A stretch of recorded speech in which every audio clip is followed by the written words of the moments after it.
কাল রাত থেকে টিপটিপ করে বৃষ্টি দক্ষিণবঙ্গের বিস্তীর্ণ এলাকা জুড়ে। কলকাতাতেও বৃষ্টি, কখনো ঝিরঝিরে বৃষ্টি, কখনো খুব সামান্য টিপটিপে মাটি ভেজার মতো বৃষ্টি। তাহলে কি বর্ষা এসেই গেল? বর্ষামঙ্গল এই মঙ্গলবার কোনো সুখবর দিচ্ছে? বর্ষামঙ্গলের সুখবর। আমার সঙ্গে বিশ্বজিৎ রয়েছেন সরাসরি। বিশ্বজিৎ, কি বলছে হাওয়া অফিস?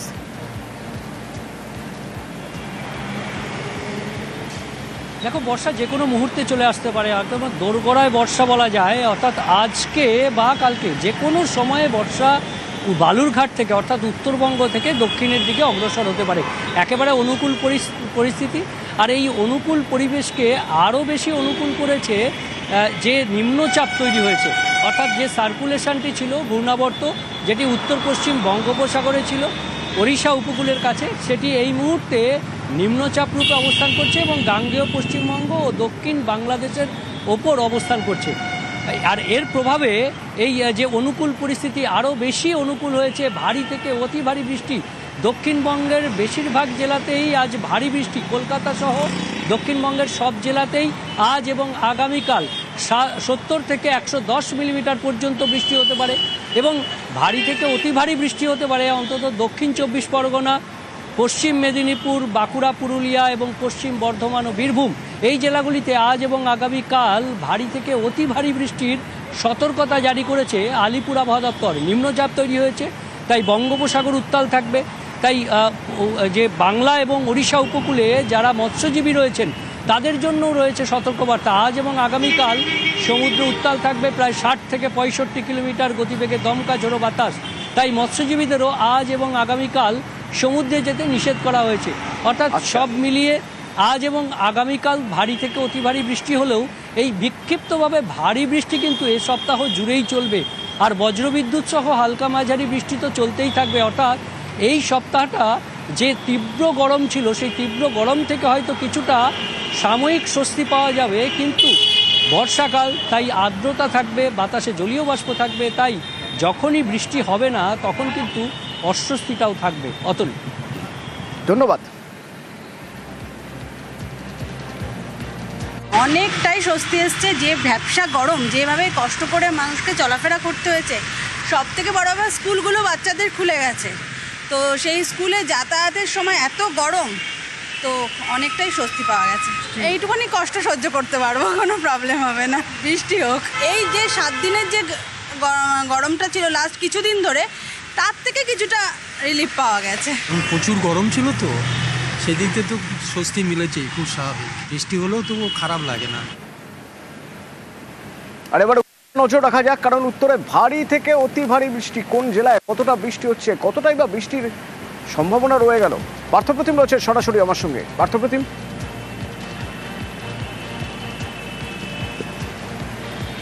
এখন আমাকে জানিয়ে রাখি যে উত্তরবঙ্গ কিন্তু দক্ষিণবঙ্গের মতো উত্তরবঙ্গে কিন্তু ভারী বৃষ্টিপাতের পূর্বাভাস রয়েছে। বিশেষ করে পাহাড়ি এলাকা দার্জিলিং এবং কালিম্পংয়ের উঁচু পার্বত্য এলাকায় কিন্তু আজ বিকেলের পর থেকেই ভারী বৃষ্টির পূর্বাভাস থাকছে এবং সকাল থেকে আমরা দেখেছি যে আকাশ কিন্তু মেঘলা রয়েছে। সে দার্জিলিং হোক, কার্শিয়াং, মিরিক কিংবা কালিম্পং সর্বত্র আকাশ মেঘলা রয়েছে এবং সকালে কিন্তু হালকা বৃষ্টি হয় কালিম্পং। এবং যা হাওয়া অফিসের পূর্বাভাস তাতে কিন্তু দুপুরের পর থেকেই ভারী বৃষ্টির হওয়ার সম্ভাবনা রয়েছে দার্জিলিং এবং কালিম্পংয়ের উঁচু পার্বত্য এলাকায়। শুধু পাহাড় নয়, সমতলে বেশ কিছু জেলাতেও কিন্তু বৃষ্টির সম্ভাবনা রয়েছে এবং সকাল থেকে আমরা যে ছবি দেখাচ্ছি, একদিকে যেমন আলিপুরদুয়ার, সেখানেও মুষলধারায় বৃষ্টি চলছে, অন্যদিকে ডুয়ার্সের একাংশ, শিলিগুড়ি, জলপাইগুড়ি এবং কুচবিহারের একাংশে কিন্তু বিকেলের পর থেকে কিন্তু ভারী বৃষ্টিপাতের পূর্বাভাস রয়েছে। সেই সঙ্গে গঙ্গারামপুর বা দক্ষিণ দিনাজপুরের বালুঘাট, সেখানেও কিন্তু আমরা দেখেছি সকাল থেকে আকাশ মেঘলা রয়েছে এবং ভোরের দিকে বৃষ্টি হয় গঙ্গারামপুরও। সব মিলিয়ে কিন্তু উত্তরেও বর্ষা যে দুয়ারে তা কিন্তু বলিয়ে দেওয়া যায় এবং স্বাভাবিকভাবেই যে একদিকে যেমন পাহাড়। সঙ্গে থাকো, উত্তর সিকিমের একটা ছবি একটু দেখাতে চাইবো। পার্থপ্রতিম, সঙ্গে থাকো। খরস্রোতা নদী ফুঁসছে, একেবারে নদী ভরা বর্ষায়। আর সেই খরস্রোতা নদী পার হতে গেলে ভরসা শুধু ওই দড়ি বেয়ে প্রাণের ঝুঁকি নিয়ে এভাবে পারাপার। পার্থপ্রতিম, আমি একটু অবস্থানটা বোঝার চেষ্টা করবো, এটা কোথাকার ছবি এবং এইভাবে পারাপার করতে হচ্ছে কেন?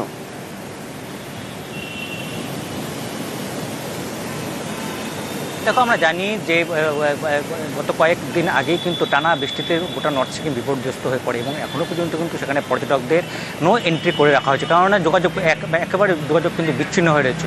আর এই নর্থ সিকিমের একাংশ যখন সিকিমের অন্য প্রান্তর সঙ্গে কিন্তু কার্যত বিচ্ছিন্ন হয়ে রয়েছে এবং সেখানকার যে রাস্তাঘাট অর্থাৎ লাচেন, লাচুং, চুংথাং, মাঙ্গন এই যাতায়াত বা ইয়ুংথাং যাওয়ার যে রাস্তাগুলো কিন্তু টানা বৃষ্টি এবং ধসে কিন্তু বিপর্যস্ত হচ্ছে। একাধিক সেতু কিন্তু উড়ে গেছে। স্বাভাবিকভাবেই কিন্তু সেখান পর্যটক শূন্য, ঠিকই পর্যটকদের যেতে দেওয়া হচ্ছে না, স্বাভাবিক, কিন্তু যারা এখনকার সাধারণ মানুষ তাদের তো নিত্য কাজের জন্য এক গ্রাম থেকে আরেক গ্রামে যেতে হয়, কেনাকাটা হোক বা অন্য কোনো পারপাস হোক, কিন্তু সেখানেও কিন্তু বিপত্তি হয়েছে। এই সাধারণ মানুষ তাদেরকে জীবনের ঝুঁকি নিয়ে যেমন প্রাণকে যেন বাজি রেখে তাদেরকে এই পারাপার করে যে ছবি আমরা দেখাচ্ছি, এটা হলো চুংথাং এবং লাচেনের সংযোগকারী। সেখানেও কিন্তু এই যে পাহাড়ি নদী সেখানেও ফুলে ফেঁপে উঠেছে টানা বৃষ্টির জেরে এবং সেখানে ভরসা কিন্তু এই দড়িটুকু নদীর এপার আর ওপারে একটি বাঁশ ফেলে দিয়ে মাঝখানে কিন্তু দড়ি ধরে রেখেছে। ধন্যবাদ পার্থপ্রতিম।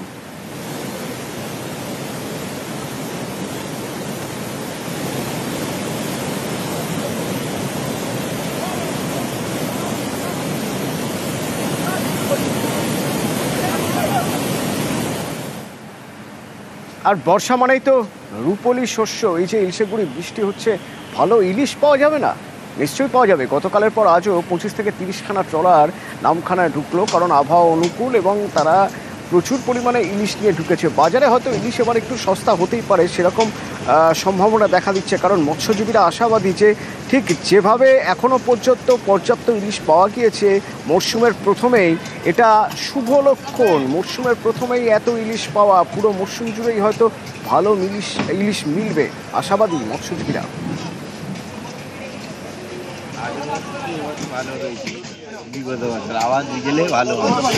মানে এই তো দুদিনের কেমন লাগছে? কতটা মাছ পেলে দেবো? কেমন লাগছে? কেমন ভালো লাগছে। 43 বছর মাছ ছিল না, এই বছর একটু ইলিশটা ভালো, সবার মনটাও খুশি খুশি। বিগত বছর তুলনায় বছর মাছ কেমন হচ্ছে? এই বছর একটু মাছের চাপটা ভালো আছে, ইলিশের চাপ। কতটা মুখে আনন্দ লাগছে? কতটা ভালো লাগছে?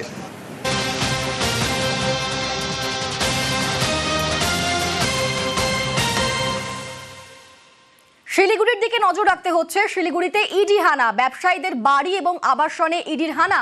শিলিগুড়ির 5, 8, 9 ও 33 নম্বর ওয়ার্ডে তল্লাশি। তবে কিসের জন্য এই তল্লাশি চালাচ্ছে ইডি? আমাদের সঙ্গে রয়েছেন প্রতিনিধি পার্থ বলতে পারবে। পার্থ, দেখো, দিল্লি থেকে ইডির টিম এসছে এবং সকাল থেকেই কিন্তু তল্লাশি চলছে শিলিগুড়ির 4টি ওয়ার্ডে। এখনো পর্যন্ত যেটা আমরা সূত্রের খবর, যে 6টি বাড়িতে কিন্তু বাড়ি এবং আবাসন মিলে 6 জায়গায় কিন্তু ইডি একযোগে তল্লাশি চালাচ্ছে। মূলত আর্থিক দুর্নীতি এবং আর্থিক প্রতারণা অর্থাৎ মানি লন্ডারিং এই মামলাতেই কিন্তু দিল্লির টিম এসে এই তল্লাশি চালাচ্ছে। এরকম আমরা জানি সপ্তাহ 2 আগে দিল্লি থেকে টিম এসে তল্লাশি চালিয়ে এই 5 নম্বর ওয়ার্ডে যেখানে আজও অভিযান চালায়, সেখান থেকে একজনকে গ্রেপ্তার করেছিল, এক ব্যবসায়ীকে। এবং গোটা বিষয়ে কিন্তু স্বাভাবিকভাবেই সকাল থেকেই কেন্দ্রীয় বাহিনীকে সঙ্গে নিয়ে কিন্তু ইডি তল্লাশি চালাচ্ছে এবং এখনো পর্যন্ত ইডির পক্ষ থেকে সরকারিভাবে কোনো কিছু বলা হয়নি। তবে সূত্রের খবর যে আর্থিক প্রতারণা এবং আর্থিক দুর্নীতি মামলাতেই কিন্তু ইডির এই অভিযান। বেশ, ধন্যবাদ পার্থ।